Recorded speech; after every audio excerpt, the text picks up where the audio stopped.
Thank you, and good evening, and welcome to the Wednesday, March 6th, 2024 meeting of the Litchfield School Board. I would like to go ahead and call the meeting to order and start with the Pledge of Allegiance.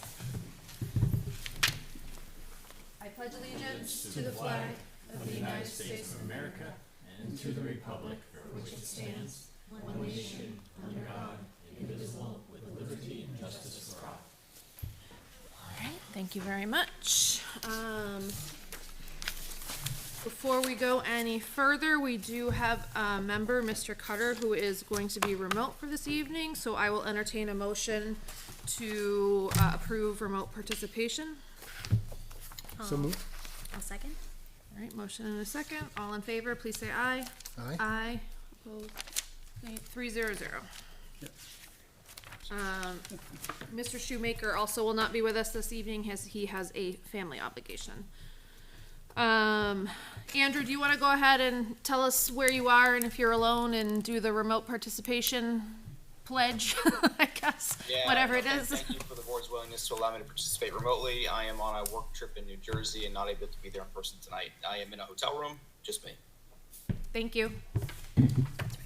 All right, moving into review and revision of the agenda. Were there any changes for tonight? I assume links livened, but I'm not even sure we did that. I think you got it all last week. excellent. That's what I like to hear. Consent agenda. Are there any committee reports? We again continue to link them on our agenda. Is there any committee report or any committee issue that any board member would like to move to discuss in old business? Nope. Hearing none, we'll move into summary of non-public actions from February 21st, 2024. Ms. Harrison made a motion to elect Jeff Peterson as LMS Assistant Principal pending certification as a principal. Mr. Cutter seconded the motion and the motion passed 5-0-0. We are now heading into our presentations and recognitions tonight. We got a slew of them, and we have friends in the audience, which I always like to have. We're going to go ahead and start off with our auditor's report from our auditors, and I believe that's you. And I don't know your name, so I'm going to have you come up and introduce yourself. Introduce myself. We were ready. Welcome. Thank you. So my name is. Oh, I'm sorry. You wanted to do the. Well, Doug was going to do the introduction. Oh, but- Doug. Either way. I am so sorry. I stepped on Doug. Doug, By can all you means. please Ashley's introduce? very comfortable saying her own name too, but this is Ashley Miller Clem, Senior Manager at Plodzik and Sanderson, who's been doing our audit now for several years. So. Now you're introduced. Awesome. Perfect. So I'm just going to hit a couple high points in the audit report, just to kind of let you guys know how it kind of comes together. And then obviously if you have any questions, I'd be happy to answer those. So if you have the audit report in front of you, I'm going to start on page 1, which is our independent auditor's report. So this is really the big purpose of the audit, is us providing you our opinion on the financial statements that are enclosed. So as you can see at the very beginning, we start off with an unmodified opinion, which is what you want. No modifications to the opinion, otherwise known as a clean opinion, on your government activities, each major fund, and your aggregate remaining fund information. So that's what that entails. From that piece, I'm going to skip way to the back of the report, actually, because that's sort of where it builds from. So on page 44, this is Schedule 1. So this is a budget actual comparison for your general fund, which is basically your main operating fund. So you can see we have estimated revenues versus your actual revenues for the year. So you had a good year. You had $374,000 more revenue than you anticipated. Most of that appears to have come in state funds. So, you'll see that other state aid. I believe, off the top of my head, I think that's the New Hampshire retirement return of funds for you. On page 2, on the next page, page 45, Schedule 2, we have same idea, our budget to actual for your expenses for the year. So first column is items that you pulled forward from the prior year. Next column is your current budget, then your expenses against that budget, and then anything you encumbered going forward from there. So similarly to your revenue, you had surplus here, so you had $465,000 unspent funds.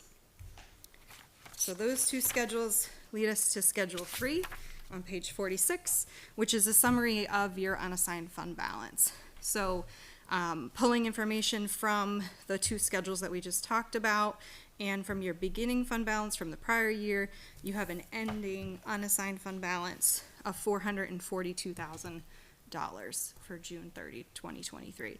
And those are the funds that are available to go back to help offset the taxes for the next year.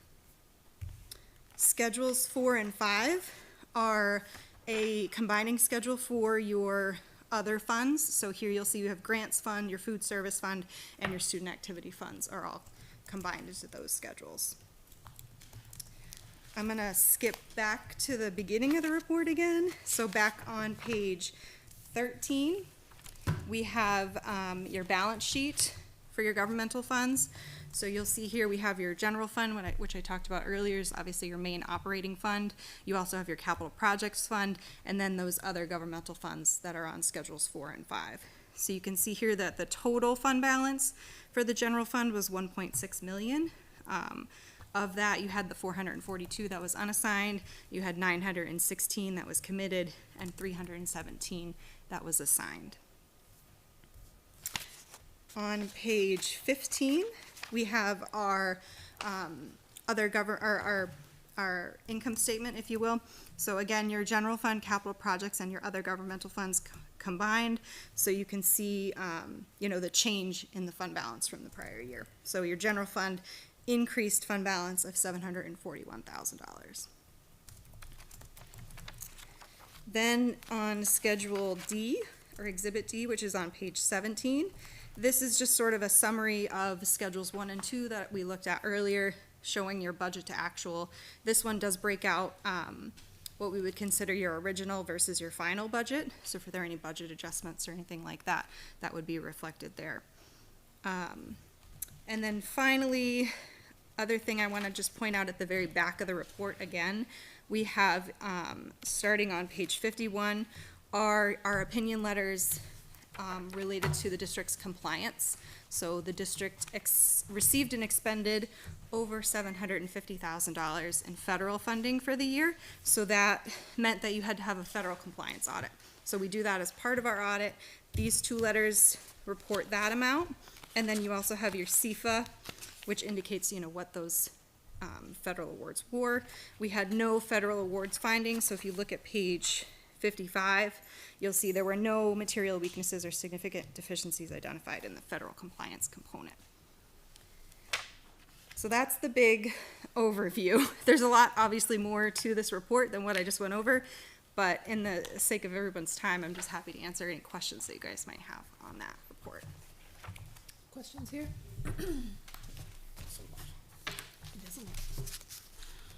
So, Andrew? Yeah, Andrew, have any questions? No questions here. I mean, I know there are other areas of the report, Doug, right, that you had highlighted. Are we going to get into that, or? So they're talking about the letter to the board. Yep, we can definitely talk about that. So this is what we call sort of our letter to governance. So outside of the full audit report, we issue a separate letter to you guys, just sort of summarizing anything that we find. So a lot of this language is sort of required documentation indicating, our compliance with ethics standards, any significant transactions or estimates or anything like that are involved in the audit. But I'm sure what we probably want to focus on are any of the other significant matters, right? So the first item in here is related to purchase orders. So basically, one of the tests that we do is we look at a sample of invoices that were paid and the associated purchase orders, sort of follow them through what your purchasing procedures are. And so in this instance, we selected 26 disbursements. 11 of the ones that we looked at had purchase orders in which were created after the date of the obligation for the purchase. So that means the goods or services were purchased and then the purchase order was done after the fact. So obviously that sort of goes around your system where the intent is for the purchase order to be done first and then get approval and then you would purchase the services. So we just note that, the recommendation there is just to do your best to get everybody on board with the purchasing policy. I will say this one is something that we see everywhere, you know. Any questions on that particular comment? Do we have the same issue last year? Yes, so we did repeat this. I don't know the number off the top of my head from last year in terms of how many we saw, but we did have a similar issue last year. So when Ann and I looked at each of the 11, 8 out of the 11 were known expenses for, like, say, bus transportation, out-of-district placement, North Branch type of thing, so they were kind of working against a contract. What we should have done is just kind of opened and encumbered it at the beginning of the summer type of thing, and that's what we're planning on doing this year. So we've already talked with the people who kind of build towards a contract as well. We have it on our calendar to make sure that we're doing it ourselves and reminding the other people to do that as well. And the other 3 were known kind of expenses. One came from an encumbered that was carried over from the year before. So the PO didn't get carried over. It was for the booster pumps. But we knew the expense at that point too. And another was the irrigation pumps. Not sure why we didn't encumber that, when we could have. And the last one was for portable radio purchases. So again, a known expense working off a known grant in that case. So. All right, so the next one is related to the student activity funds. So basically what we're noting here is one of the tests that we do when we look at the student activity funds is look at the deposit information to determine if money is being deposited to the bank in a timely manner. And so what we found here is that the records that were kept for deposits for the student activity fund did not provide enough information for us to be able to determine if they were made timely. So what we're recommending that you have some sort of standard form that's filled out when money comes in for student activity funds, and that's completed, documenting when the funds were actually received, and then those are maintained. So that way, when we go to test it, we can say, this money came in on Monday and it got deposited on Wednesday or whatever it might be. So that way we can be sure that they're being deposited timely. So give credit to Ann and then the 3 schools that came up with a standard form, so that's now being used. Perfect. Yeah. And then the next one is related to allocation of the budget. So what we do, one of our tests is obviously a budget to actual comparison. And what we noticed is that in the general ledger, there was a budget line set up for adjustments for CBA agreements. And then once that is passed, that budget then wasn't moved into the applicable lines. So when we're looking at, say, for instance, some salary lines or benefit lines, we're seeing big variances when the reality is that budget was there, it just wasn't moved to the appropriate line to match up with the actual expenses. So that, I think, is a very easy fix. That is, yeah, we have the spreadsheet built for this year, so we'll be able to run the pivot tables and then adjust the budgets after, hopefully, both contracts are passed. And then the final item here is related again to timeliness of deposits. So this one is specific to a food service deposit.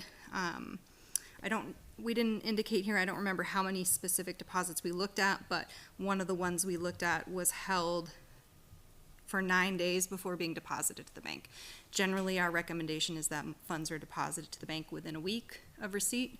So obviously 9 days is a little bit longer than that. So again, the recommendation is just to have some sort of process in place to ensure that those funds get to the bank sooner.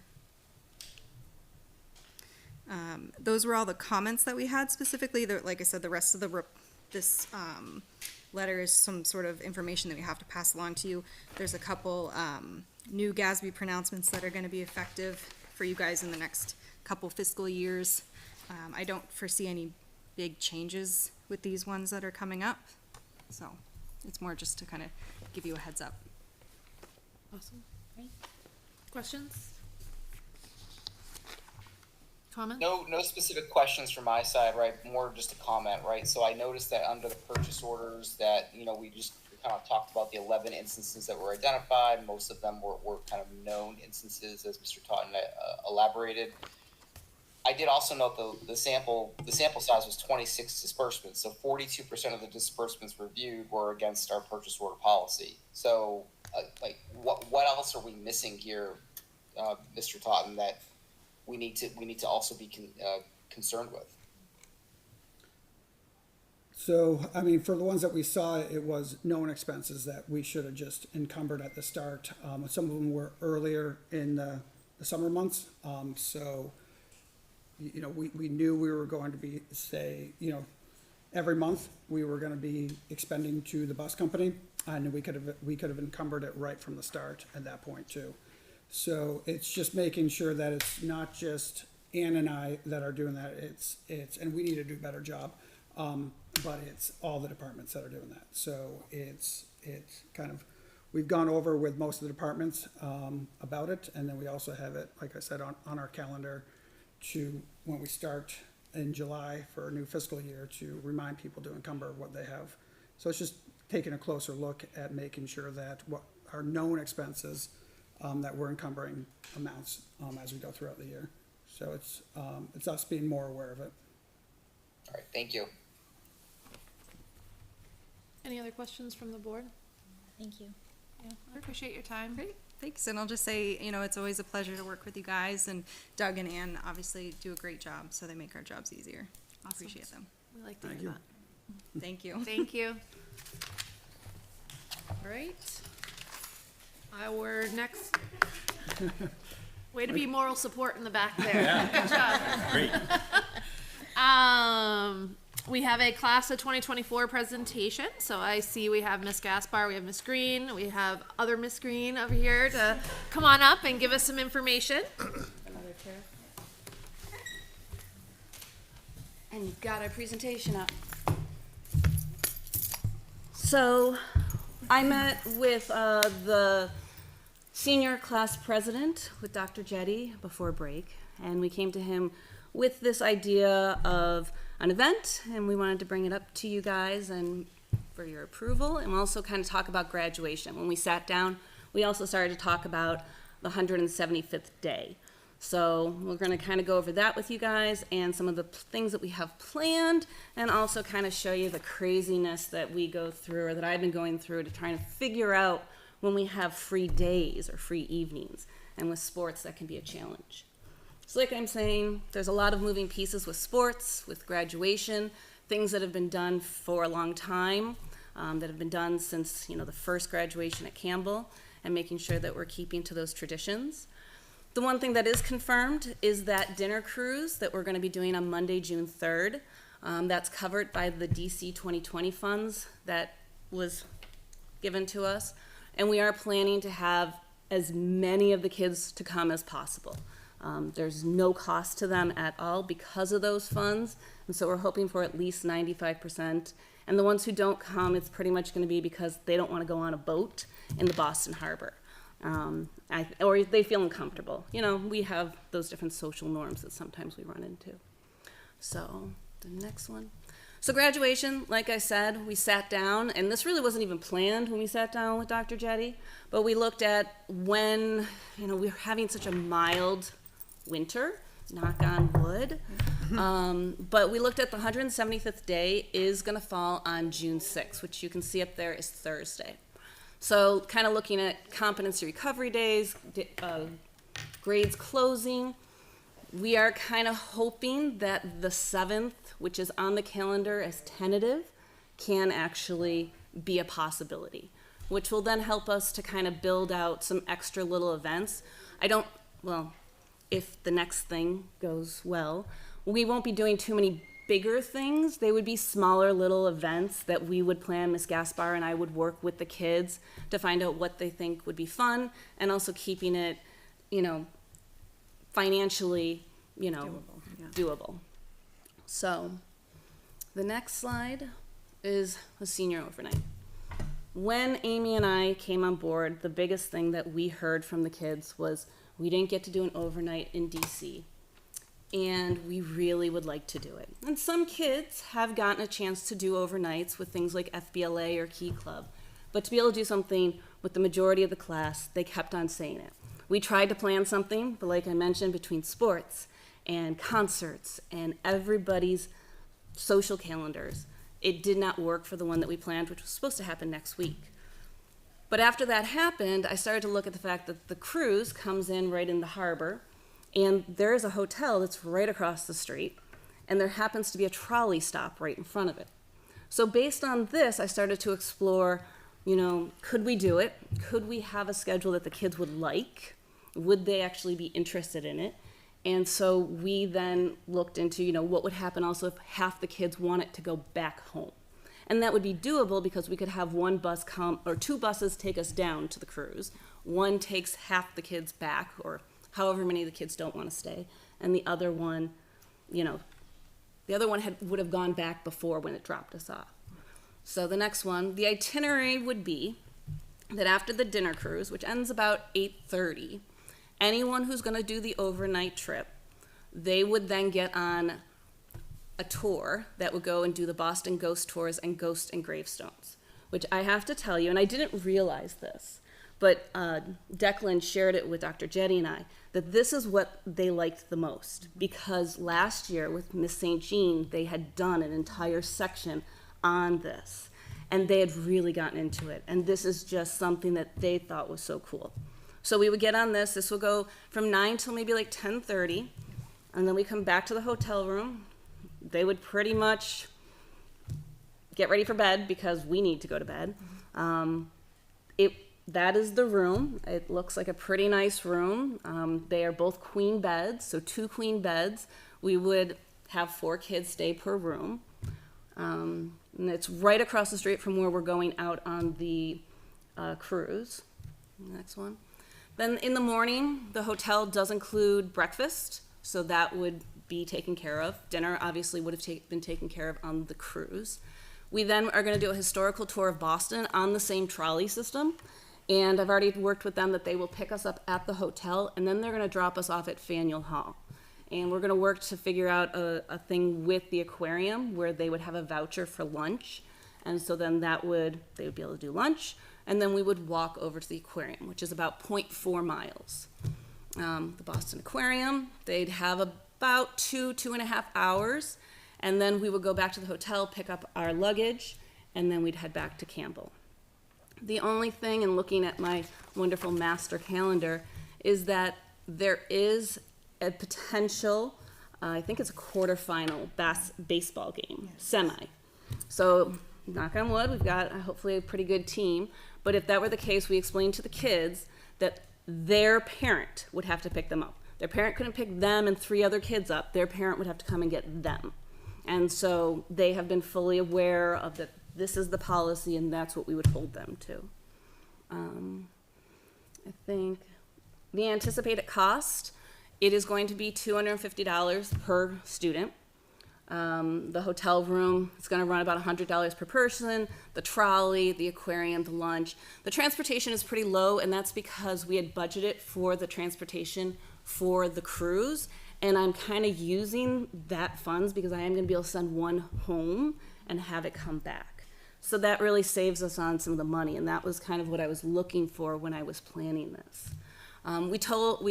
We took this to both the kids and to parents, and most of them thought that that was a good, amount.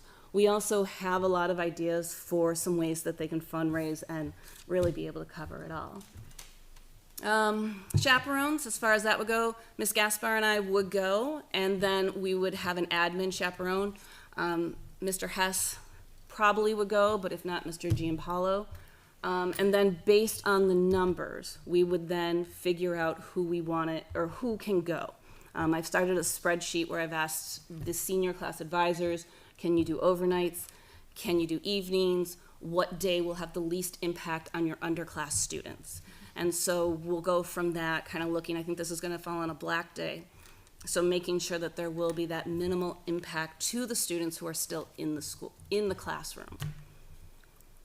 And this is just our supervision plan, which I have to say, I never could have done this alone, having Amy for her guidance. This is kind of what she's done in the past, having the bag check before we even leave, having a signed form by parents that if there's any sort of misbehavior, there will be no walking at graduation. considering that grades have already closed and we're not gonna necessarily suspend them, it's really that walking and graduation that's really gonna be impacted if anything happens. We'll have the room check at 11, and we'll do the strip of tape. I know they've done that even for DC, that's what they did. It's a beautiful thing. Yeah. So And- simple, yeah. So simple. So simple. Effective. I already talked about the tournament conflict. And so, are there any questions? I did a lot of talking, and then that's our kind of request. I just wondered if the feedback that you got with about half of the class interested in the second day, the overnight. It was over half Okay, that actually responded. I mean, which is good. Yep. Did you get any feedback about, is it just that they didn't feel comfortable? Is the money an issue for any students? Are there opportunities that, I think we have yours. Yeah, I have it. can you Yeah, tell them that's what a you good see? question. Okay, so one person said that the price was too expensive for them. Mm-hmm. Two people said it was the itinerary. They just didn't have any interest in what was planned. One person said that sharing a room wasn't really their thing. Then two people said that they think a day trip would just be a better option. So Okay. that was our feedback.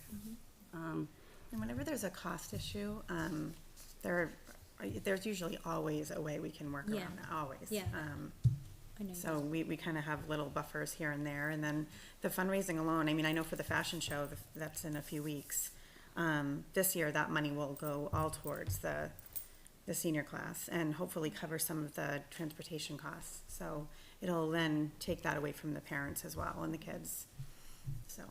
And we plan another Krispy Kreme because that's a hit and it's so easy and quick and it's a decent fundraiser. And then there's another idea, but before I get ahead of myself. And that one we're planning to do with the junior class to kind of help them to raise funds and help them to kind of offset some of the prom costs. So kind of hoping to take what Amy's taught me and kind of work with Sam and be able to also help each other out. So I definitely, it sounds like you guys put a lot of work into this, so thank you very much. It sounds like the overnight trip, I would feel comfortable voting on tonight. My question is about a graduation date. Are we comfortable setting that now? Do we typically, I'm trying to remember from the last 3 years when we typically set that. Do we wait until it's a little closer to spring to make sure that there's an impact for weather, or is that set now? I have no idea. Nope, I think I'm comfortable setting it tonight. We're in March, it's been a mild winter. There will be one more March storm, I'm sure, but it'll be a remote day. We won't add a day to the calendar, so I feel like we can confidently, with processes we have, make this work. I did meet with the class and with Jake and just talked about, making sure that we're getting in the 175 instructional days. So the challenge I gave to Jake, and Jake, I'm gonna have you respond to this if you would, is for the half of the class that doesn't stay. I wanna know that is, cause I view this as instructional, right? The students who are on this trip are participating in events in the evening and the daytime that I think counts as instructional time. But I wanna make sure that the students who choose not to do that are not taking a senior skip day or a beach day or something that goes against it, because otherwise delaying graduation for a week would be the right thing. And Jake's got a plan, so tell us about it. Yeah, so we're gonna have a senior class meeting after April break. We're gonna talk about the expectations for all the senior events that are gonna come up, but specifically we're gonna talk about the expectations for attendance on this day, if not going on the trip. We're gonna talk about, I'll send communication to parents as well about, if we don't reach a threshold, because it is an instructional day, we will have to really look at moving graduation back. And just making that super clear that we are gonna hold, the class accountable for making sure that we get those instructional days in. And I will say about setting the graduation date, there's a lot of things that we're kind of holding in limbo. I know we have to look at weather and stuff, but this will allow a lot of dominoes to fall after that. Right. So I and Amanda would love if we could Set that tonight. But yeah, we're gonna hold that class meeting right after April break and really kind of set the tone and expectations for the class. And we're good with, potential competency makeups or anything like that, that would. Yeah, the seniors we hit beforehand with those Yeah. things. You know, if we're kids on the cusp, we'll get them in that week anyway to make sure we cover everything. But we'll be all set. Jake, when do grades close for seniors?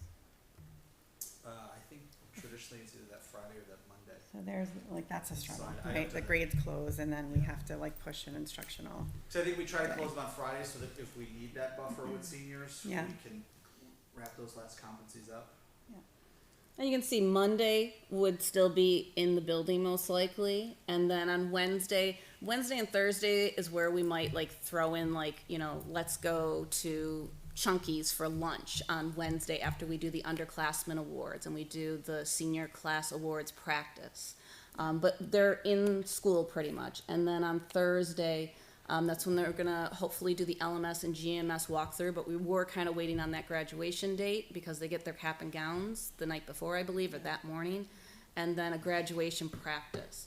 And then we might do a little something Thursday, but for the most part, they're still in the building. If there's anything where any kid has to get caught up on anything, we can really kind of get them in. They're then not going to Chunky's, they're not going and doing the barbecue or whatever we have planned. They're gonna be making sure that those academics are all being taken care of and we've got all the I's dotted and the T's crossed. I guess my only other question, we talked about half would go back and half would stay, but more than half expressed interest in staying. What happens if too many wanna stay and you only have a quarter that wanna go back, and with busing, and you would have to, I'll figure out the busing. Yeah, Okay. I think it would end up being the same. It would just would be a more comfortable bus because there wouldn't be so many people going back, right? But number wise, I think once we get a definitive answer from once students start putting deposits down, we'll know, okay, you know, how many buses do we need to get in the first place? I just Are wanna we- make sure no student would be turned away. No, You know, no. it's only the Oh, first no. half that respond or We something. open to everyone. Yeah, I would too. Yeah, I know. Okay, maybe Yeah. I'm being helpful for you. I think if we do go over 80, then we're gonna have to kind of consider, because that would push us to 3 trolleys, and the trolleys for the extra 10 or whatever would be expensive. So then we might have to kind of figure that out. But statistically, I've run. It's not. I've run so many senior class trips, like everywhere, and I think our highest might have been 55%. Okay. Yeah, so, and not for a money thing, it was usually just a lack of interest, you know, so. Staying in a hotel room with other people isn't everybody's thing. So, that's fun, though. I'm looking forward to staying with Amy. I'm a trip. So are you looking for a motion? I'll make a motion to approve the senior class trip and to set graduation on June 7th. Second? Motion and a second. Any questions? Andrew, any questions from you? I don't see you, so I just wanna make sure I'm not ignoring you. Can't do Nope, it all good from my side, thank you. Okay, hearing no questions, all those in favor, please say aye. Aye. Opposed? Madam Chairman, it does need to be a roll call Oh, vote. I'm sorry, you're right. Shoot, here we go. Okay, we're going on the left. Tina? Aye. I am an aye. Peter? Aye. Andrew? Aye. Okay, so that is 400. So you have your graduation date and you have your trip approved. Thank you, everyone. Good luck with logistics. Those Thank you. are always the Thank you. fun stuff. We appreciate it. Any other questions? Yeah. Any other? Okay. I love spreadsheets. I really adore. Anything color coordinated? Red. Thank you again. Thank you, everyone. Thank you. All right, so for tonight, for the board's review, we do have the curriculum instruction and assessment report. Unfortunately, Ms. Widman had a bit of a family emergency that she needs to tend to, so she's not able to be here tonight, but she, of course, indicated if the board had any questions on her report, to certainly reach out to her and get in touch. She'd be happy to answer those questions. We do have Ms. Fowler here for her special education report, so I'll invite you on up. Good evening. Welcome.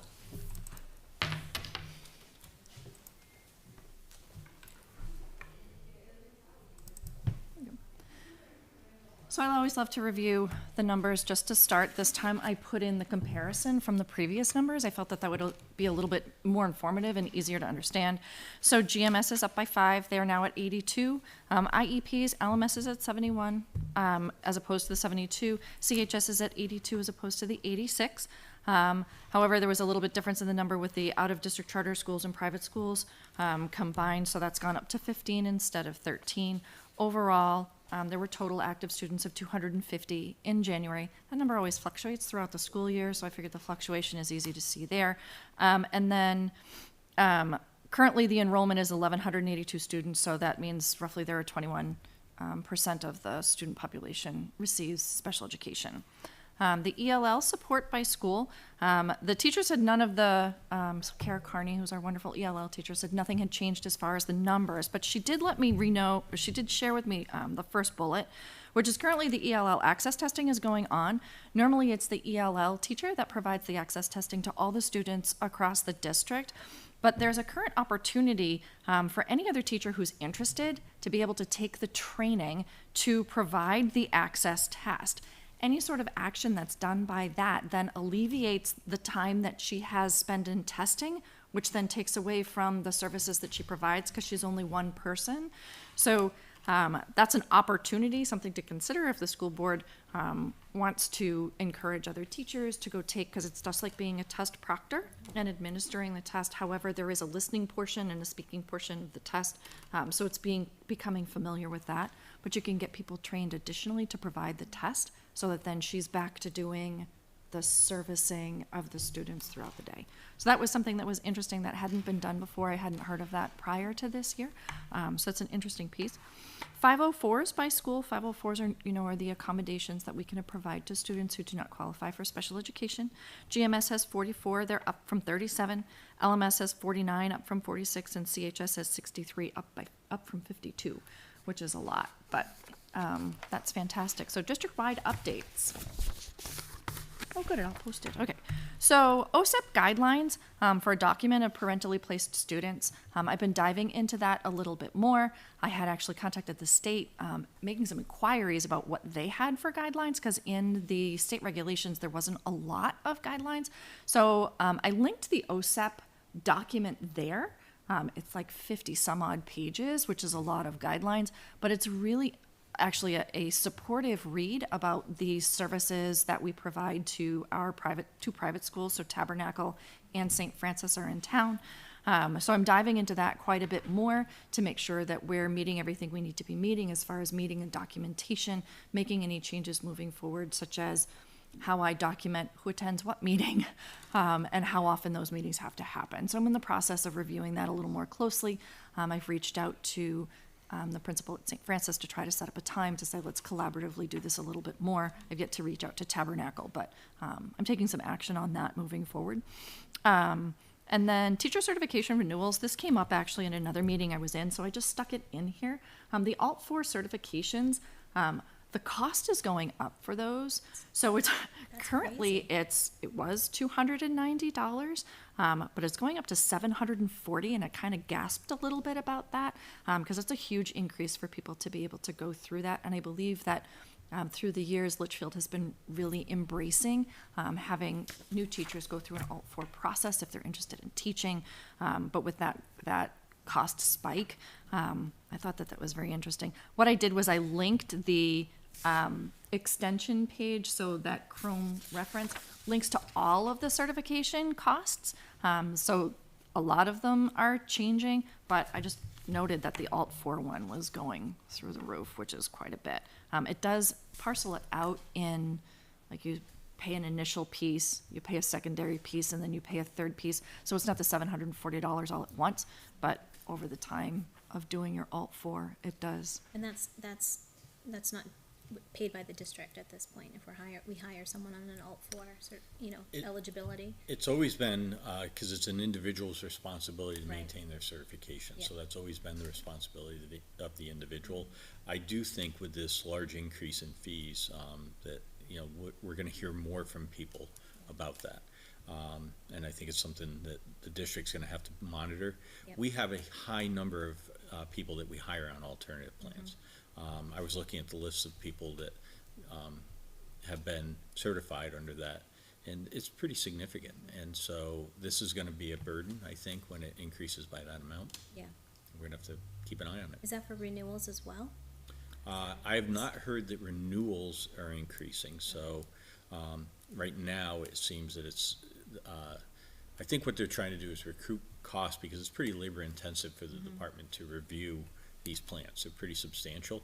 And in some cases, there are multiple versions of the plan that have to be written, so they're just trying to recoup those costs. MOUs, so memorandums of understanding, are documents that we hold with our charter schools. The state is really starting to become more emphatic about seeking out, making sure schools have those in order. So some of the things that make it challenging are if parents don't tell us that they've gone to a charter school and finding out after the fact and not preempting with, I'm moving to a charter school, please make sure that we get things in order. So MOUs happen when students are special education related, and then it dictates a lot of things. It can dictate fees, it can dictate a whole bunch of things. So we currently only have one charter school student who's receiving special education, that MOU. So there's been some pushback from a lot of the charter schools about the MOUs. So we have sent over our MOU to them. They just have to get it back to us. But we're not the only district that is having that issue.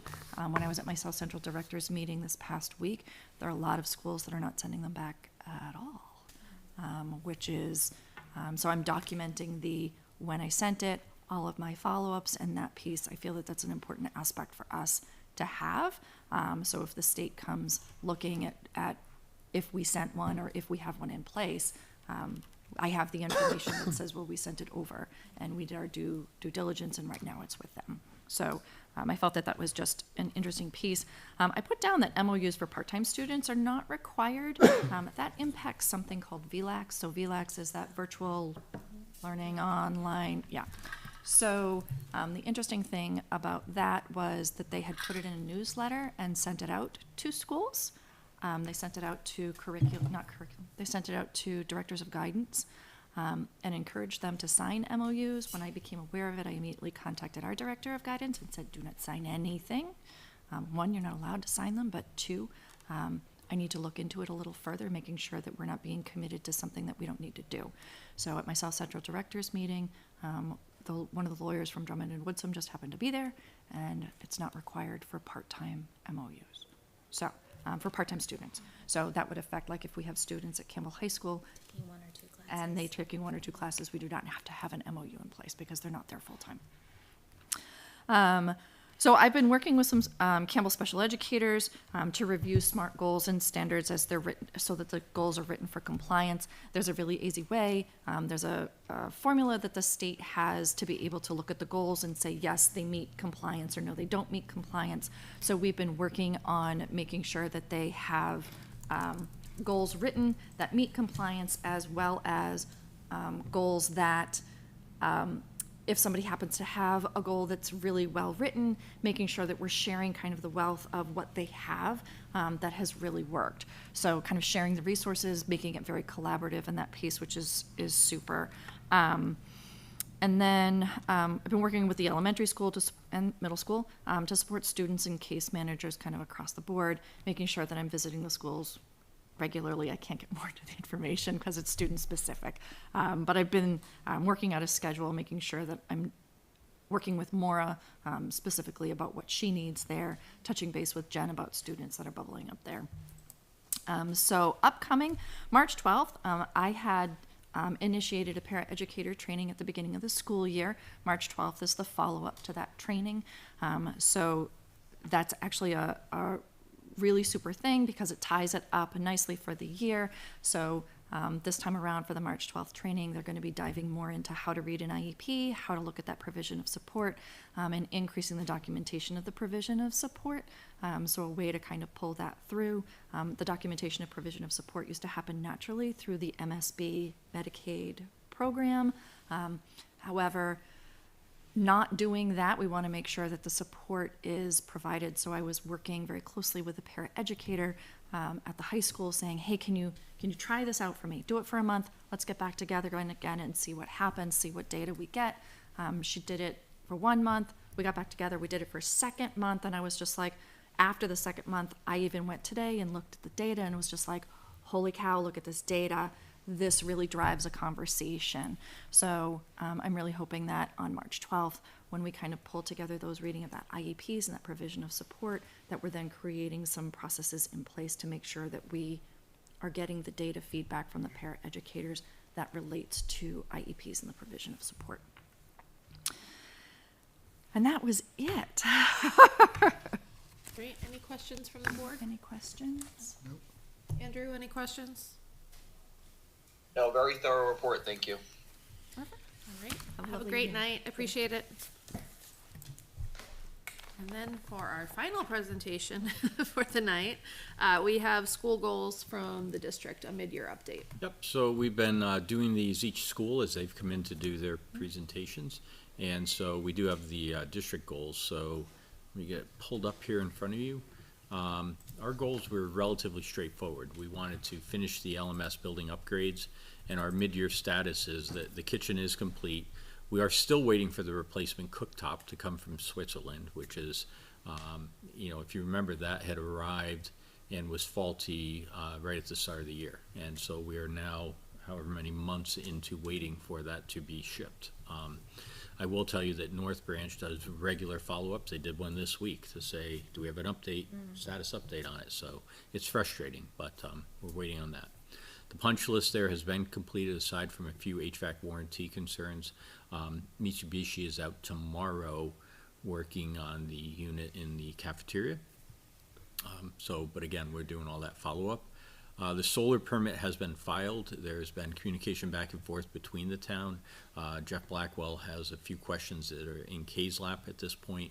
I know that there were people from KW Management, which is the solar installer, on the roof yesterday, and they are in the process of getting those questions answered. So we just continue to wait for that permit and then that work to be done. The second thing is the new elementary school. So we had set a goal to bring that forward, and article number 1 on the 2024 warrant is a new elementary school in Litchfield. So a lot of hard work. It's interesting. It's 2 brief sentences, but there's a boatload of hard work that's behind those 2 sentences. And at this point, it is in the hands of the voters as to where that goal ends up. And then the last one is on culture and climate and the action research work. LMS and CHS are continuing to work with the Center for School Climate and Learning and working on the climate in the schools. I met yesterday with Principal Grantham and Assistant Principal Gianpaolo to kind of review exactly where we are and to map out what do we need to see happen for the rest of this year. So that work continues. Unfortunately, it's been a little bit hampered because working with the center is a gentleman from Florida, so he's up here for very short windows of time that have just coincided with all sorts of things like snowstorms. I think competency recovery days. It's been kind of like you can't make up, here's the day, he's here, and we're not. So we're going to try to get this mapped out and make sure that we get that work done. So I'd be happy to take any questions the board has on the district goals and where we stand. So, Just on permits, if I may, we've been hearing now that we've been waiting for town issued permits for well over a month. They were filed December 21st. So, any appreciation here for what the holdup is on the town side and how we can move this forward? Well, so, I mean, they obviously have to do a thorough review of it. Fire has to be involved. They're doing their due diligence, which is what you would expect them to do. The questions that they have posed back, asking for additional documentation, Kay has chased that down. At this point, there seems to be one discrepancy between what the roof map looks like in terms of where the array is going to go against the penetrations that are on the roof and the actual HVAC equipment on the roof. And so it's reconciling to make sure that everything is going to work, and the requirements about how it has to lay out, how many feet around it have to be left open for walkways, et cetera. And the town is doing its due diligence to make sure that everything is correct and everything has been accounted for. So, I believe that the mapping work that was done yesterday is going to produce the agreement that will lead to the permit. And Kay is pretty confident of that also. All right, hopefully we'll have a better update here in a couple of weeks. I completely agree. Kay and I have shared our frustration regarding all of this, and the frustration is just over getting all the right documentation in. I will say again, the town is doing its due diligence. They have to obviously make sure that the project is permitted correctly, so. Do we have some part installed right at the end of February into LMS, some on the 27th or something, that there was no school? There was no power.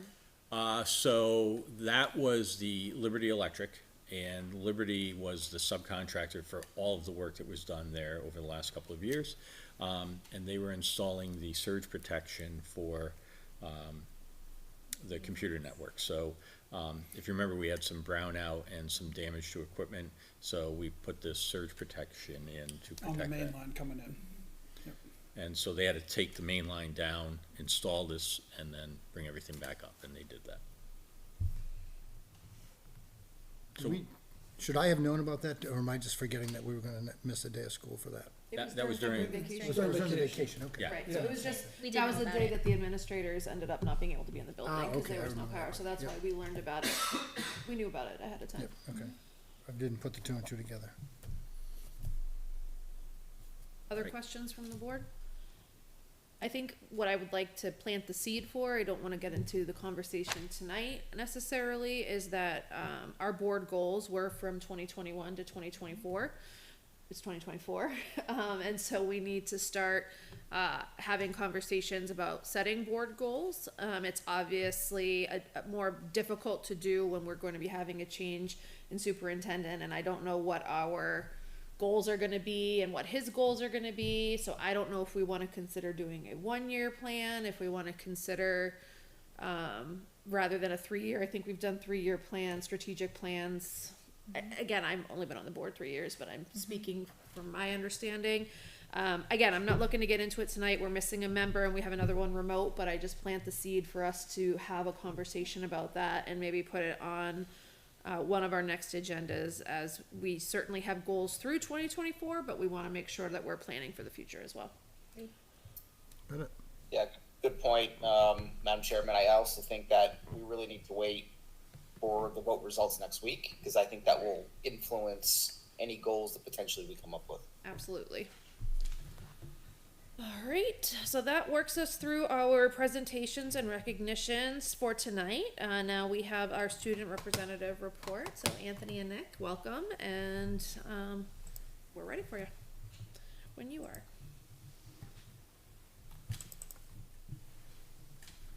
Hockey is 13-4 in the season. They won their first playoff game and against Hollis Brookline, and have semifinals today against Kearsarge Plymouth in Plymouth.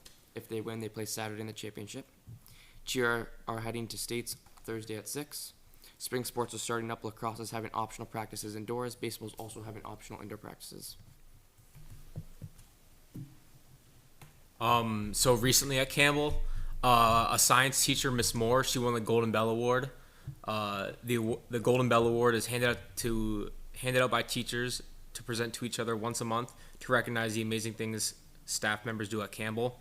We had the Winter Carnival recently before break. It actually went amazing. It was one of the best winter carnivals we had.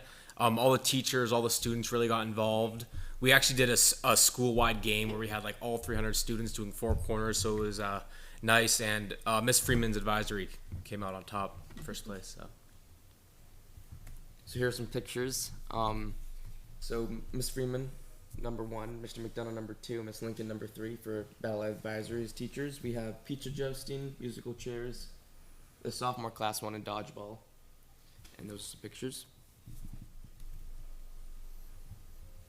Awesome. For current events, students and teachers are doing digital portfolios to demonstrate and take accountability of their learning. We have this up here always just because we frequently do it. Culture and Climate Committee met and had a discussion on how to further their presence in the school. Me and Nick are on that committee. The 15 to 20 minute meeting was yesterday in the library. We have actually a lot of things coming up in March. The National Arts Honor Society induction ceremony is tomorrow, and at 6 p.m. in the Campbell High School Library. The juniors have SATs coming up on March 27th. Robotics has 2 competitions coming up at the end of March. District Band has a concert on the 13th, and the district choral concert is the 14th. There's a fashion show in March that Miss Gaspar was talking about earlier, and we have a Hess huddle coming up on Wednesday about winter sports, semester 1 academics, clubs, and announcing top 10 for the class of 2024. That's it. Awesome. So, Any questions from the board? I have a question. Do we know when the fashion show is? I thought it was in April. We keep saying March, but I thought it was April 7th. I think it's in a few weeks, like, Is that a Saturday, April 7th? It's on a Saturday? Thought so. yeah, it might be, yeah. The 6th, April The 6th? The 6th. The day Okay. before the show. They're sharing the stage. Yeah, we're sharing the stage. If it's the 6th, it's the week before the show, which is fine. So yeah, that was wrong. It's coming up in April. Oh, okay. Phew. All good. Thank you. Any other questions? Awesome, thank you for the report, appreciate it. Moving into community comment on agenda items. Thanks, sir. Oh, we do have community, okay, I gotta read the thing then. Public comments are limited to 3 minutes per person. Public comments shall be made without expectation of a response by any school board members to matters raised by such commentary. Comments and statements may be made on topics contained in the agenda. There will be a second community comment, which can be on other topics outside of the agenda. And welcome, please Yeah. identify yourself. And So I'm Corey Solzin. I'll put on my hat as the LEA president. So also a teacher in the district, 5th grade. So hearing Sophia speak, it sounds like we have about 1 in 3 students that need special supports in our district. And we have a shortage of paras, and how do we meet the needs of 1 in 3 with special supports without taking away from all the kids that don't need special supports when we don't have the extra support? So I just want to make sure that I blatantly say that, that it comes at the cost of all the other students to a certain degree when we don't have the extra support in the classroom and 1 in 3 is needy. Then when all the kids say preferential seating and it's 8 students and you only have 6 in the front, it's really tough to do. So I just want to make sure that we're really being clear about that and what those numbers mean, and that it falls to the teachers, and we're only 1 person in each classroom, and things are, you can only do so much in 50 minutes, especially when you have them that time. So thank you for your time. If you have any questions, I'm happy to answer them, but that's kind of what I wanted to say. So thank you. thank you. Are any other community comments for the night? Hearing none, I will close community comment at this time, and again, there will be a second opportunity for community comment either when we get to it in the agenda or at 8 o'clock, whichever occurs first. Moving into correspondence. Okay, we have quite a bit. Beginning back on February 22nd, Andrew Cutter sent an email to thank John Poulos Jr. and Pamela Sharp of Sage Crossing for hosting an information session. And he CC'd Dan Mitchell, who offered to arrange a visit and a tour of GMS for anyone in that neighborhood who was interested. So I'm not sure if that happened, but that invitation was extended. February 23rd, we got a right-to-know request from Bob Keating regarding the S3 program at the high school.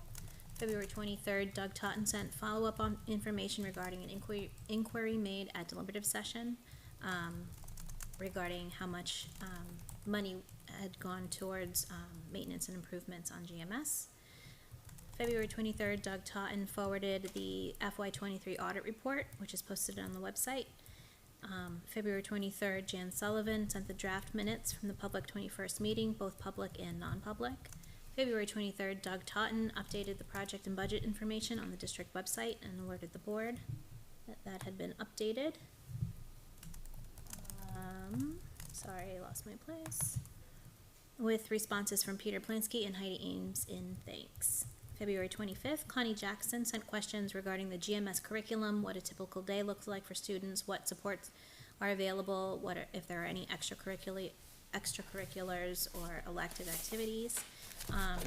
She received a response from Matt Shoemaker on the same day, appreciative of the questions, copied Dan Mitchell to provide more complete response, and invited her to come to visit GMS to see a day at GMS firsthand. February 26th, Laura Gandia emailed requesting a sample ballot. She received a response from Mike Jetty that the ballots were being printed, and copied Terry Brion, the school district clerk, who would reach out when they are ready. February 26th, Kate Stevens emailed in praise of Mrs. Doucette's lessons about Black historical leaders in honor of Black History Month, and that she hopes that these kinds of lessons continue. She received a response from Mike Jetty the same day, email forwarded to the curriculum director and the principals, and thanking her for her input.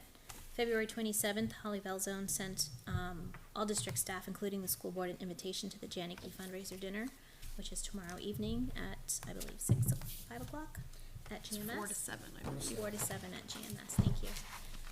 February 28th, Anya Duprat sent an email inquiring whether the solar panels had been installed at LMS and whether additional personnel is needed to clean and maintain them. She received a response from Andrew Cutter the same day, that the installation of the panels are awaiting the appropriate permits from the town. No additional personnel is needed to maintain them as they're installed on an angle. An additional response from Matt Shoemaker was that stating that the PPA came into effect in September, so we are paying the dollar amount contracted in the PPA, not more in electrical bills due to the delay.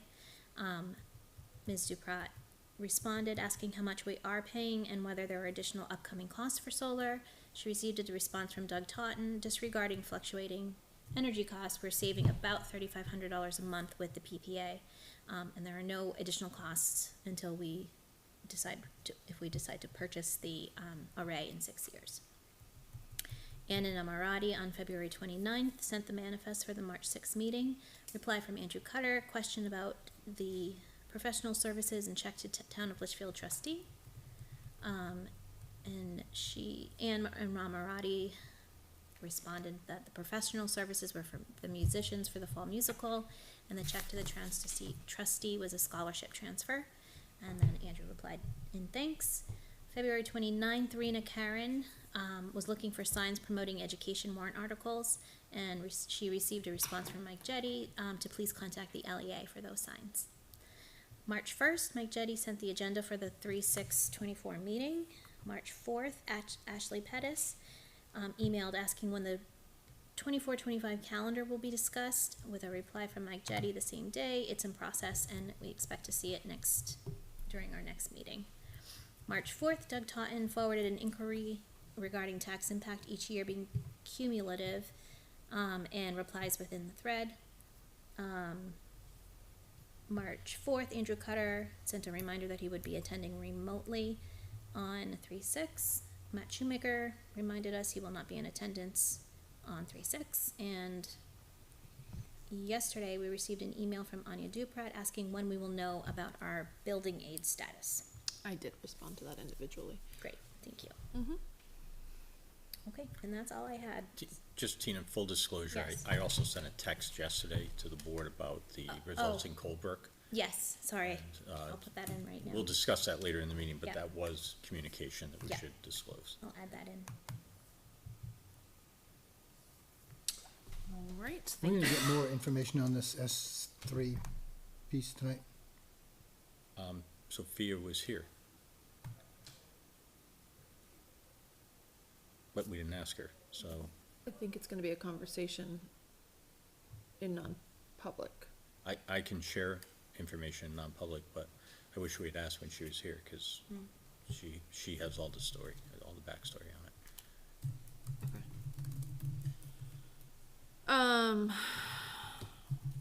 All right, we've gone through correspondence, so that brings us to general business. Superintendent's report. Yep, so the enrollment report for the month of February is listed. You can see we actually declined 2 students. So if you remember, we had an increase that was kind of notable in January, but there is one fewer student at the high school, and it is one fewer student at the middle school. So our enrollment numbers are at 1180. And we're into, I saw that GMS is now promoting kindergarten enrollments and registrations. So at some point, we'll start to populate this part of it where we track how many students are registering for kindergarten. So again, families who are out there, please, please, please take care of getting the registration done, because we'll monitor those numbers very closely, and we want to make sure that we have the right staffing levels in place. So, and we'll get more info for the board probably next month.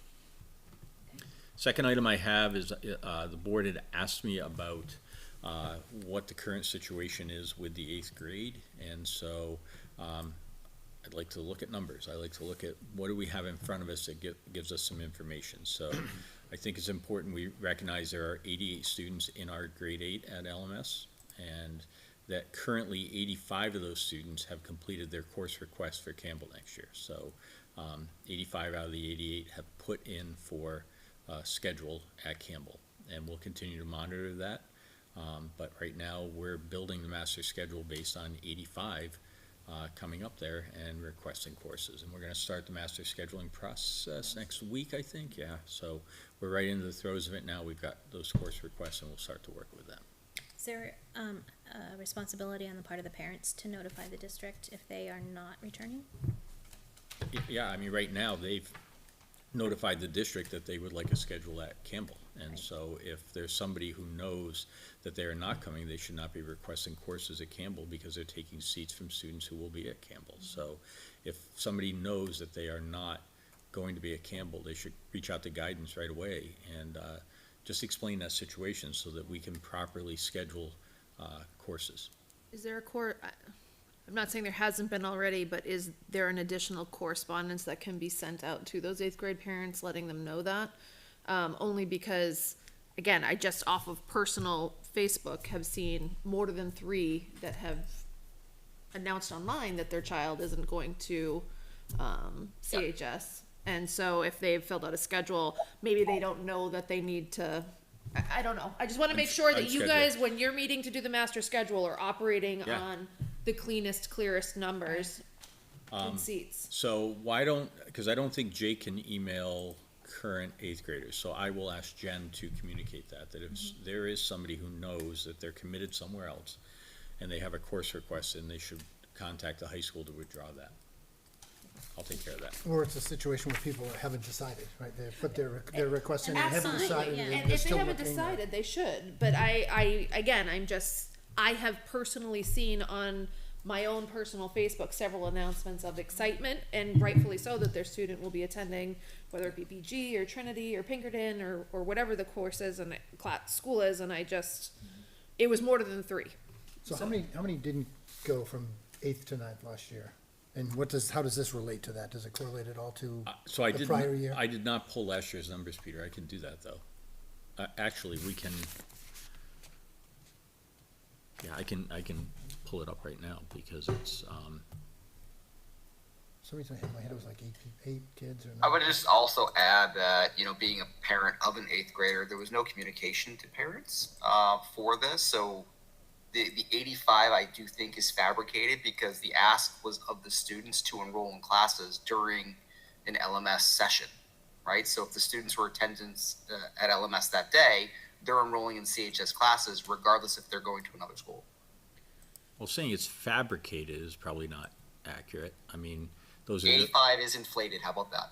well, but 85 is the number of course requests. I'm reporting a fact to the board. There are 85 students. There are 3 who have not requested courses, and 85 have. But that is because the students were asked to fill in course enrollment regardless. Again, I think this can be remedied quick by an email from Ms. Grantham to the 8th grade parents to, ask them to confirm if they've made a decision, what their commitment is to CHS versus another school. For the purposes of the master schedule, we want to make sure we have the right numbers. If we're planning on so-and-so number of teachers for 8th grade science or 9th grade science or English or whatever it is, they need to know they need to know how many people are gonna be in there. And again, understanding there'll be some fluctuation, there'll be some people that decide later on, but I think this can be resolved with communication.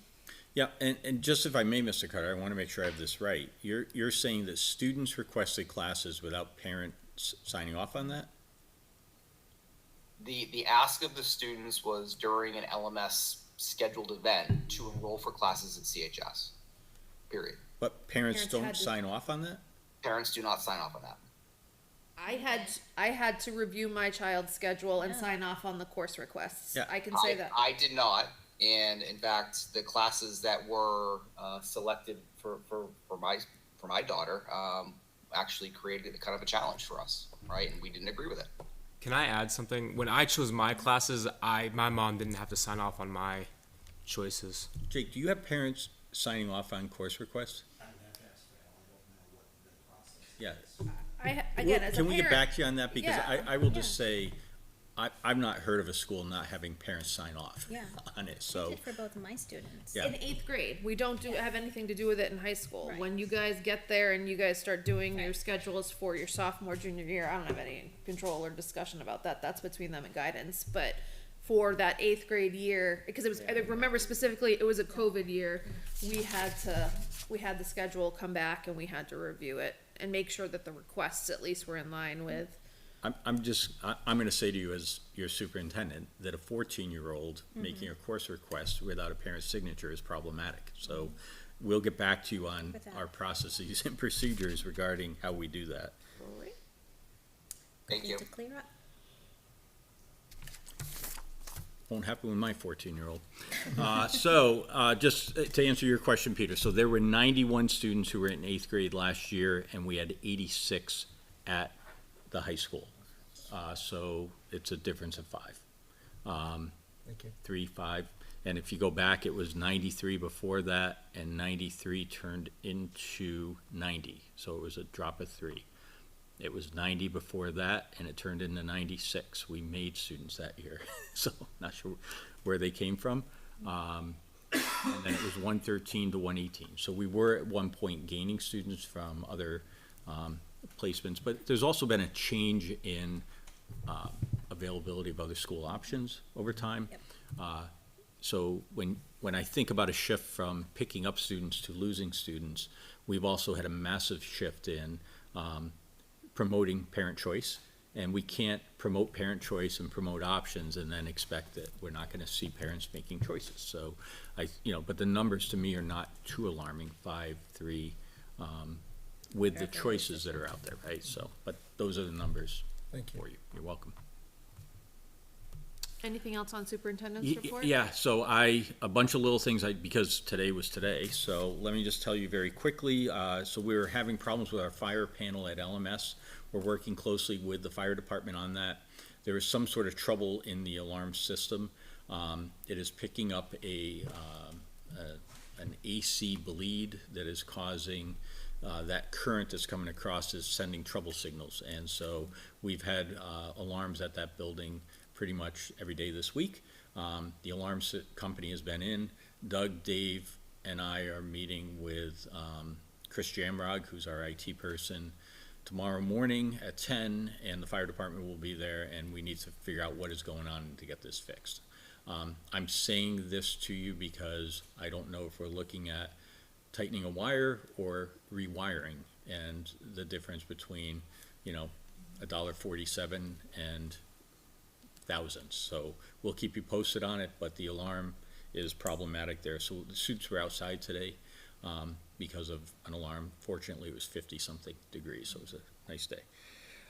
There was also a gas leak this morning at Campbell that resulted in an evacuation at Campbell, and fire department responded to that very quickly. It was handled, and students did return back into the building after about 30 minutes. I think you guys were outside. And a couple of things. When I stand at the end of my driveway with my girls in the morning, I say to them, you really should have a coat on. And they're like, we don't need a coat. And I'm like, well, if there's a fire alarm and you're outside for 30 minutes, I'm not making that up. I do say that. I'm like, you're going to regret not having a coat. And they're like, we're fine. I'm like, okay, natural consequences. So let's see what happens here. So But that's the reality of it. It's a safety matter. We can't have students in there. And then the fire department did a complete sweep of the building, and they went with a gas sniffing machine of some sort, and there was no odor inside the building. So I know there were some concerns about odors in the building, but we have no evidence that anybody had any concerns when they got back in. Did you guys smell anything when you got back in? No. Yeah. So. Just the leak or whatever It was, and what it turned out to be is that when the propane company filled the tanks, they left a valve open. And this is not the first time this has happened. And so I think there's somebody making sure that we get the tanks retopped without paying for it, because we were just sending propane out, right? And so they need to do their job correctly and make sure they shut everything up when they're done, so. Next, I am pleased to report to the board that we have hired a person for our main office. So Renee Burgess is currently serving as the executive assistant to the Dean of Franklin Pierce Law School in Concord. And she is relocated to Hudson. And so she was looking for something that would be an easier commute, and I'm like, Litchfield would be a much easier commute, so we're delighted. We did interviews last week with several really good candidates, and Renee was the pick of the committee, and it was, Holly was supposed to be on it with us, but then was unable to attend because of medical, but Doug and I were there, and Brian O'Connell, the new superintendent, also participated. So the three of us were unanimous in working with Renee and making this work. She's going to start on March 18th, and so that will help us to have that workflow back into our office, because we've been missing not having somebody. In the minutes, it reports that we had hired Jeff Peterson pending principal certification. Jeff went through a process with the state in the time period since that happened, called transcript review. So it's a new process. It's costly, like all the other new processes, but they reviewed his transcript, they matched it up against the competencies to be a principal. Remember, he was certified as a superintendent, but they have to make sure that there's nothing missing, and based on that, they issued a certificate to be a principal. So he is now certified, and your condition has been met, and Jeff is delighted and ready to go, although he's out a couple $100. The other one to report was two agendas ago, Sabrina Nori had asked to be released from her contract. You had granted that pending suitable replacement. We have not yet found a suitable replacement, and Sabrina is not at work. And so Jake is covering it with internal people at this point, although we have a candidate in the works. We believe that she's going to be able to start on Monday, so it looks like we're going to have about a 1 week gap where the students have not had that person. And I'll talk with the board more in non-public about my response to that. And then finally, so the board's aware, I attended all 3 staff meetings this week. Campbell was on Monday, and then I was at the middle school and the elementary school today. And the purpose in my going was to talk about the vote and to talk about the warrant and to let people hear where we stand and why, in my opinion, this is a very important warrant that the staff understand and can speak to, because there's a lot on there. So, and it was great to get out and into the schools and see people. So I just want you to know I did those 3 meetings this week. Any questions or things I need to follow up on?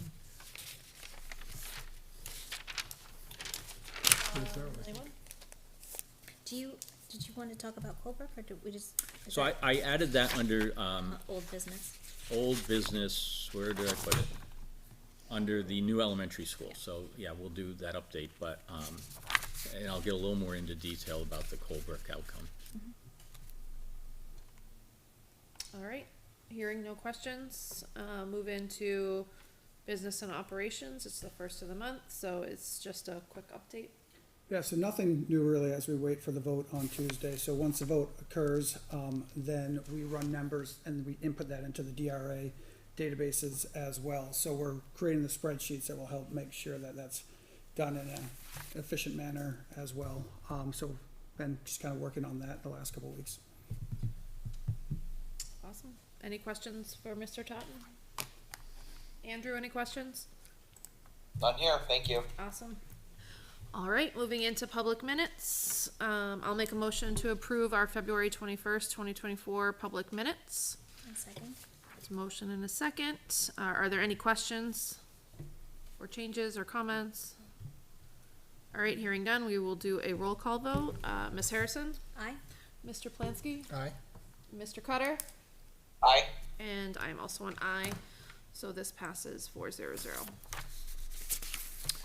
We do not have new business on our agenda tonight, given the number of presentations that we had, which took some time. And so we are moving into old business, which is the new elementary school update. And I'm gonna turn it over to Dr. Jetty again. Yep, so postcard mailers, have they hit the mailboxes yet? I haven't checked my mail I yet today. didn't see the mail today. Okay, so they, I believe they're labeled to be delivered no later than tomorrow's date, so I wasn't sure, like the voter guide arrived early, so I wasn't sure if the I checked postcards mail would, today, there but. wasn't anything. So the postcard mailer should arrive tomorrow, and, you can see the link, and actually, so, let me pull it up so the public can see what will be arriving for folks. I think the committee did a very nice job of creating a factual flyer that highlights the elementary school project and what we're proposing and why this will resolve problems that exist at the elementary school currently. So the three main problems are outlined there: inadequate educational space, failing structures and systems, and multiple safety concerns, and then how a new school fixes those problems. Anticipated costs, this is really a very boiled down summary from what is in the voter guide. The better one to look at is the voter guide. And then we just imagine a school for students, and there's a series of statements that sort of talk about some of the deficiencies that we have at the elementary school. So kudos to the folks who got that done. Actually, this says to be delivered by March 8th, which is Friday. So I'm sure it's gonna pop in the boxes tomorrow and Friday. Dan has another version of this where the postal mailing stuff is off of it, and so the flyer it's the same exact flyer, it's just a little different at the end with highlighting the places to vote, and so that is something that I think is posted on our website and available. So it's not, everything's factually the same, it's just a little different at the end. The other thing is I put the building aid update, and I just want to walk the public and the board through this. So to do it justice, we have to look at the original rankings that the state put out, because Litchfield is ranked number 5 on the list. Now remember, I've said repeatedly, and the board's aware, that if you take the points that we were awarded based upon building need, we were actually the second neediest based upon the facility. The reason we were placed number 5 is that community demographics of some of the other communities were more needy than Litchfield.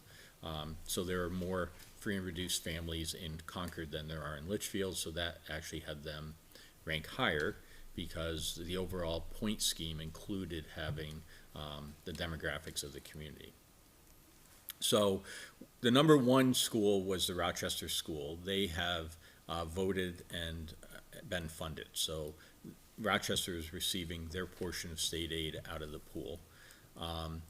The number 2 school was Colebrook, and we've been watching Colebrook very carefully.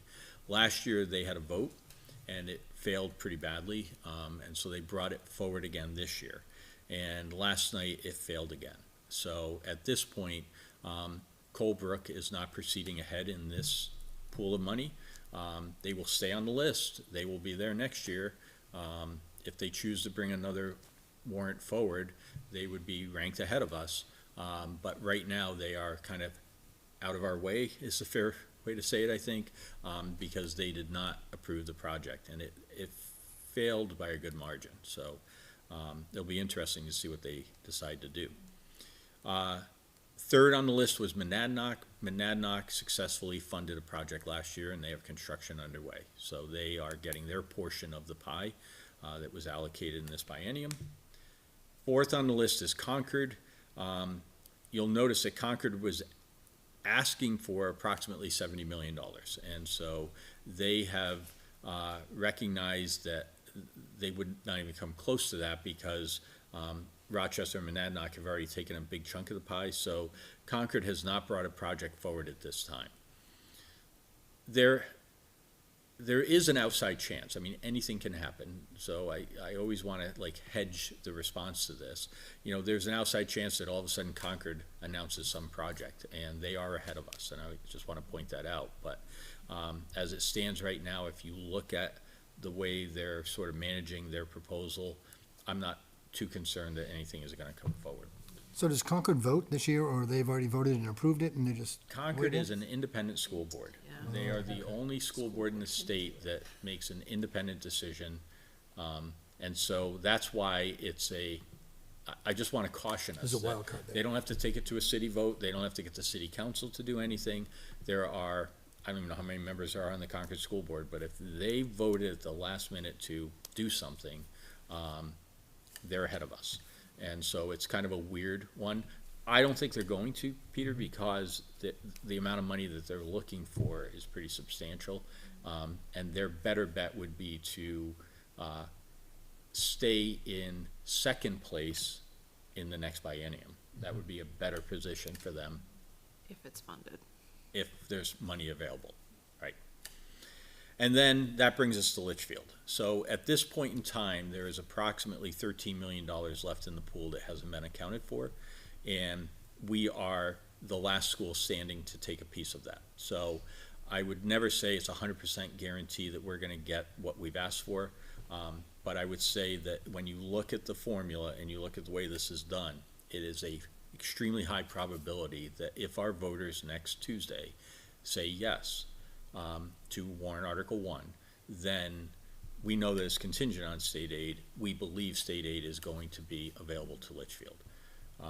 If our voters say no, we're gonna be then in third place, and we'll hold that spot in third place, but we're gonna have a massive project above us. And it could mean, then there's a bunch of what ifs. Does the legislature fund it? How much do they fund it for? How much money is in the pool? And at what point will that filter back down to us? So at this point, a yes vote on Tuesday is an extremely high probability that we will get the state aid that we have asked for and what the warrant article calls for. And actually, pretty likely that we're gonna get the full amount because we're confident our project's gonna deliver and be able to do that. A no vote is kicking it into, there's a lot of what ifs. So we've been sort of watching this. We've always been concerned about Colebrook because they qualified for 9.8 million. And it would have eaten up a good chunk of the 13 remaining and left a little bit for us, but now we qualify for our maximum most likely, so. So that was a question that was raised. According to this chart, we were estimated to receive 9.6 million. This is a very early on, Yeah, after this was 2022, right? they just took the $32 million ask and they estimated the 9.6, but then they go back through and they have to disqualify things that we asked for that the state guidelines will not allow. Okay. And that's how we ended up with the 5.6 to 7.1 or whatever the number ended up being. Everybody else got dinged also. We're not the only ones who lost money, so. Right, okay. But they basically, this was on the initial ask, and then they go back through and they qualify those letters, and I don't have that updated list.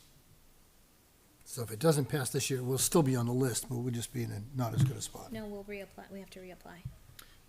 Well, nope, we'll still be on the list. We can update the numbers, but we will be behind a most likely, I mean, Concord will proceed, and then they're gonna be well, so if $50 million is the amount that's been allocated in the past, they're gonna exceed that. They're gonna take the whole amount, because they're asking for 70, or they were estimated to get 70. Is that what was allocated for this thing was 50 million? Yeah. And they'll most likely get less than 70, but, even if you take off 10 or 15 or 20 million, even if they, 20 million less is still 50 million at that point too, Yeah, so. it was, they announced, I think, a spokesperson for the district said that they expect to be receiving $50 million in state aid next year. So, all indications at this point is that they're going to pursue it for next year and that they're expecting to get the $50 million.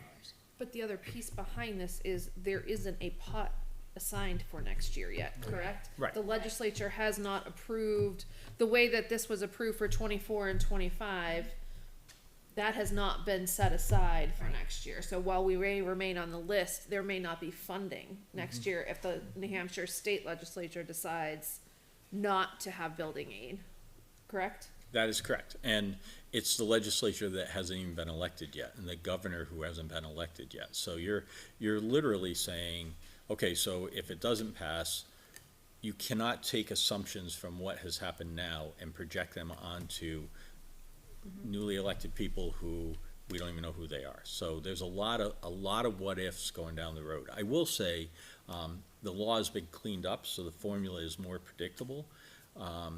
But you can have a predictable formula. If you don't fund it, right, then you're stuck. So there really are a lot of what ifs. The last question I have that would be for Kyle eventually, and again, I don't know that we need to know this now. Is there an option if, for example, we're approved for a certain amount of money, is there an option to request additional funds or update our numbers based off of this? We applied for this in 2022 based off of 2022 numbers, based off of construction costs from 2022. Obviously, we now know those costs have increased. Is there an opportunity there? So let's say we're hearing there's might be 13 million left. Is there a possibility that we could amend or somehow increase or supplement, or I don't know what the correct word is? Yep. So is there a possibility? You can always ask. I would answer it that way. I would also say that if we ask, everybody else would ask, Yeah. which means, 13 minus our 7, it leaves 6, and then 6 divided back to 3 funded projects at the rates that they are. Yeah. Do not look at it as there's $6 million free dollars for Right. Sure. Litchfield. It's gonna be Yeah, I apportioned get it. probably, Yeah. right? Yeah. I get Very it. Less than a prorated, million, but probably. that doesn't mean Yeah. that you couldn't ask. And I'll tell you the other thing, I didn't go to number 6, but if I was sitting in Derry and I passed the project, I would say, no, No, you get what? Yeah. right? So you gotta remember, this list is 17 schools long. Yeah. There was $227 million worth of requests, and they funded 50 50. million. So would I like more for Litchfield? Of course. Would we all like more? Of course. But there's other people who are gonna have a say. Understood. I think the question that I'm seeing come up in different ways is related to why did we apply in 2022? And the answer is because we had to. That was the Right. application deadline for this particular biennium. Yeah. However, there's no adjustment for inflation, or there's no adjustment for increased construction costs just based off of I even think material. Kyle I did think that- say in the future, there is the calculation for building aid, like he's given input saying, that, we're in this situation right now. It'd be great if in the future we could update the numbers, Yeah. as we go. Yeah, there's several rule changes, and then they're also asking for input, and Kyle's one of the ones that they're asking Yeah. for input from the state. One of the things that Kyle will say is, as we look at the minimum of 5.6 million or the maximum of 7.1 million, the reason why he's confident on that 7.1 million is because one of the reasons that kind of helps you decide is the average cost for the build as well, and that they used a lower number Right. at the time, but then they'll adjust once they, once we put in our expenses as well. So we'll probably qualify for over 7 million, but they'll have to bring it down to the maximum amount that they stated when we were kind of in the queue for building aid as well. Great. Other questions on the new elementary school update? Any questions for, no? Andrew, any questions on your end? No questions on my end. Awesome. Tina, can you, while we're on the topic, can you Yeah. just update, so video production, I know there are some videos that are Yep. about to be released, can you just share? Yes, the last note that I have was a text from Dan Mitchell, to Shane, who's the videographer, who's editing all the material that we have and putting them together into 4 quick, 3 to 5 minute videos. And it looks like the one about the finances is just about ready and can be released probably tomorrow. It's gonna send it. So just a reminder to the board that on the Reimagining GMS website, there are actually 4 blank video boxes. Those are going to be populated in the next few days, it looks like. And how else will they be shared? I mean, will the board put them out on the Facebook? I'll share the link, and I can share the videos on Facebook, and then they can be shared from there. There's been an awful lot, and I was gonna get into it in my school board comments, and I will at that point, but there's been an awful lot of back and forth, positive, negative, anger, in town with Facebook posts, just, and they get really personal, and some of them have gotten pretty mean. And so I know that the What's Up, administrators are trying to limit the number of posts. Jason Brennan actually put together what I thought was a very fantastic factual post that said, here are the links from the school, here's the website, here are the links if you want to see these videos, here's the link if you want to go see sources either for or against that are advocating more, just trying to sort of lay out, here's the slides, here's the deliberate, just to try to lay out the facts and say, okay, and then comment on that. There's still been a little bit of sniping back and forth, but I think they're trying to manage it as best they can. Blocked a lot of the comments. Huh? They didn't allow comments. Jason was gonna nuke anything. He put it up there, I'm nuking anything that's He about did, the school. there's still been stuff. I mean, Yeah, that's sort of the on this, problem. not as bad as it was the It first couple wasn't, days. yeah. I give them props. It's not an easy job to do, and they are trying to maintain some level of town friendliness, because again, at the end of this, we're all still neighbors, but it's getting pretty difficult online, and so I do think those videos could be included. They're factual, correct? They're not meant to be propaganda. They're not advocacy. They are, here is information. So if that's the case, we could probably have them added to that link that he put together, or at the very least, again, if they're on the Reimagining GMS site, then people are already being directed to there.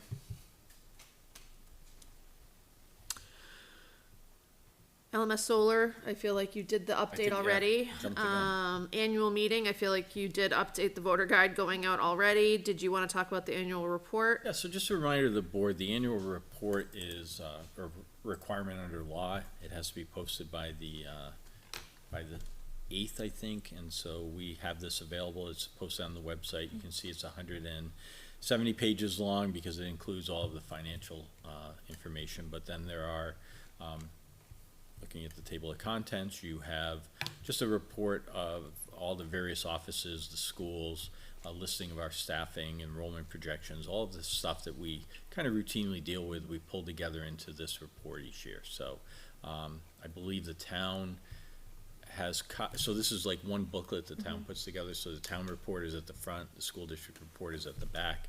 But I would just want to acknowledge that Leslie Pierce, who retired from LMS, I don't know, 3 years ago, I think, has really been very helpful in getting this done. And so worked closely with Leslie over the last couple of weeks to make sure that we met our obligation and got this published, and we did.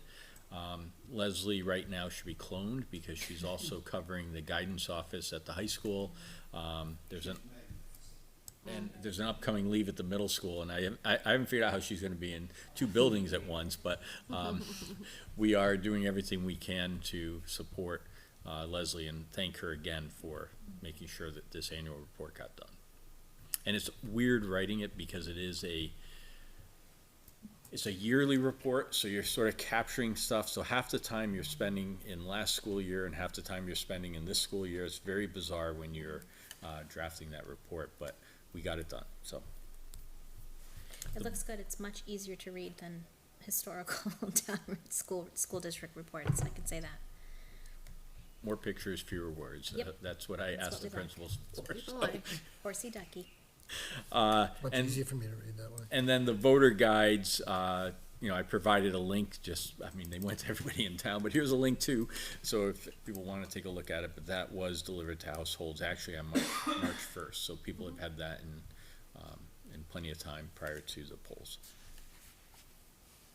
And then the last key date is 7 a.m. to 7 p.m. at Campbell High School next Tuesday. So that's the voting day, and I'm just hoping for a strong turnout. I mean, it would be a shame if we had low turnout and things were not supported. I think people need to be heard. There's enough communication about it. I'm just hoping that people come out and voice, their chance to walk into the box and check their color in the circle next to what they want to have happen. So we'll know everything after that. Any other questions on annual meeting? Then we will head into school board comments. School board comments? None from me. Peter? The only thing I would say is I wish we were able to get the absentee ballots out sooner than, I forget now when they went. But Terry sent them overnight, or not overnight, but priority. But I think they would get them Monday, They did, so they got them well over the 2 weeks that they needed. Yeah, my daughter got hers on Saturday. they went out. When did So they wanted, the goal was to be able to have them, to be sent so that they had 7 days to respond to them. Is yes. that typical? Because I think, for me, I feel that's like a tight window for post So office, that's what was unless they done- send them back priority. That was done, what was done for the primary, so not school related, but that is what was done for the primary, but because that's what was done for the primary, they had recent experience with the US Postal Service and how long it took to get ballots get to people and back from people.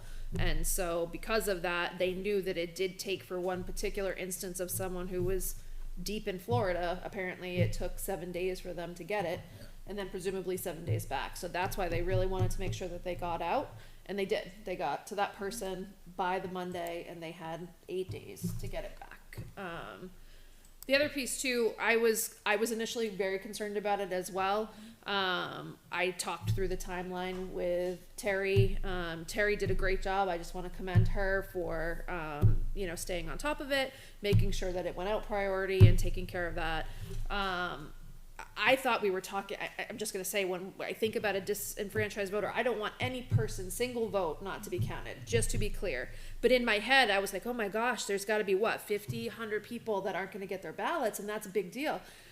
It was 9. And so I'm not saying that to say, I'm not saying it to say that it's not an important number, and every one of those 9 votes absolutely counts and should be counted.